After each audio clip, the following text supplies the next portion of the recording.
For 7 months in 1961, hundreds of civil rights activists, black and white, descended on bus stations across the Deep South to protest racial segregation in public spaces. The Freedom Riders, as they came to be known, occupied whites-only waiting areas, lunch counters, and bathrooms in an effort to bring attention to segregation that had just been ruled illegal by the Supreme Court. In the process, they were arrested, jailed, and often faced violence from angry mobs opposed to desegregation. LuVaghn Brown was 16 and had just graduated high school in Mississippi when he joined the Freedom Riders. Lew Zuchman joined the movement as a teen, jumping on a Greyhound bus from New York to Mississippi. Today, they're on a whole other mission to pass the baton to a new generation, and they join me now. Gentlemen, welcome to you both to the show. Thank you. So first, I just sort of want to start off with, what was it that led both of you to join the Freedom Riders? Mine was mostly anger at what was going on in Jackson. Mm-hmm. And it was a place where, you couldn't go downtown to eat, you couldn't go downtown to try on clothing, you couldn't go downtown to go to a movie, you were a second-class citizen. Mm-hmm. And the only way I knew how to deal with that was through violence. And so there were two gentlemen that used to come around. I had left home at the time. And they had been on the Freedom Rides, and they were trying to recruit people from Jackson to join them. Mm-hmm. So it was through listening to them that I came to understand that, okay, maybe we can do something, and maybe we can use this nonviolence that they're talking about to do it.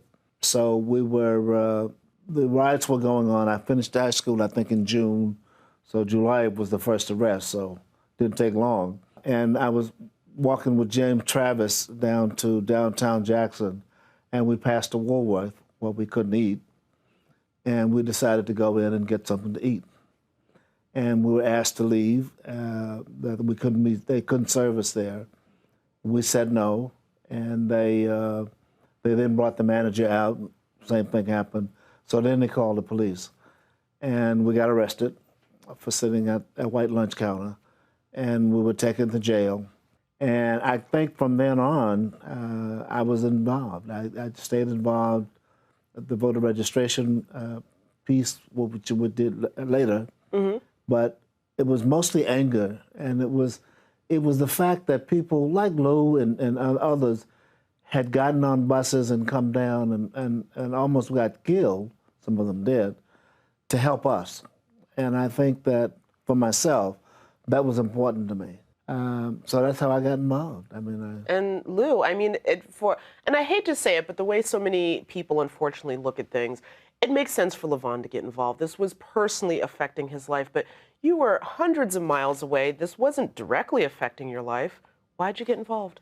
Well, there are many reasons I got involved, because everything we do in life is overdetermined by many pieces. But I guess the reasons I think: my father committed suicide when I was 2.5. As I grew up, my idol in life was Jackie Robinson, which really had very powerful meaning to me, not just because he was a great baseball player, but Jackie stood up, man. He stood up all the time. And he was the original Freedom Rider, because when he was in the Army, he refused to sit in back of the bus and was court-martialed. When I was 19, I was just watching TV, and there was a show, David Susskind Open-End Show. And on the show was Hank Thomas, who was on the original Freedom Rider bus that was firebombed in Anniston. Mm-hmm. Whitney Young, head of the Urban League, Roy Wilkins, head of NAACP, and Jackie Robinson. And Whitney Young and Roy Wilkins was cautioning against continuing the rides. They felt it was too dangerous. And Jackie Robinson said, if these young people feel this is the time to stand up, then who are we not to support them? So the next morning, I decided to go down. The last thing, though, I want to mention in terms of what you said, I'm Jewish. And I grew up right after, I was born in 1942 during World War II. It was as much my fight as African Americans. Mm-hmm. And I think the fact that we only feel people should only stand up for their own particular identity group, I think is one of the reasons we don't do more, we don't progress more in terms of social justice. Right. So I felt this was my fight as much as any African American, and went down with that sense of justice and determination. Well, let me ask you both this for not only myself, but for all of the other people who have been blessed enough to have grown up post-Civil Rights Act. And all of this is history for us that we've read in history books or seen documentaries. What was it like to be involved in the freedom rides where you were on those buses and you were facing those mobs who, in some cases, as you mentioned, did kill people? Well, I don't know if I already knew that people could die because I lived in Jackson. Mm-hmm. I was 11 years old when Emmett Till was killed. And as an aside, you know, all the parents were upset. They didn't want the boys out late at night because white people had a way of just taking it out on anybody. And even though we lived in the city, there was a lot of fear. So it was not new to me that people could die from doing this. So I do want to turn a little bit to the organization that you guys are working with now and the outreach work that you're doing with young people. What's the advice that you have for young people that we seem to be seeing a resurgence in political activism and kids wanting to get involved and help change the world for the better? What is it from your story that you can tell them or that you are telling them? Well, for myself, I guess, LuVaghn and I are civil rights spokesperson for Faith in History, which is an organization that's dedicated to ensuring that the Holocaust is remembered in the schools, mm-hmm. and now, of course, social justice and civil rights. One of the things LuVaghn and I have discovered, which is really interesting, is both of us had really messed up childhoods, and we were very abused, and we acted out, and we did all the wrong things, which could have ended up with both of us not being here a long time ago, and how lucky we were to be freedom runners, how fortunate we were. So I guess what I try to do is to help our young people, I guess to help validate their anger and validate the fact that there's a lot wrong in this world, but then how do you go about dealing with that in a way that doesn't injure yourself? What Facing History allows us to do is go out and talk to children and talk to those young people that you're talking about who are ready to vote. And we failed them. We didn't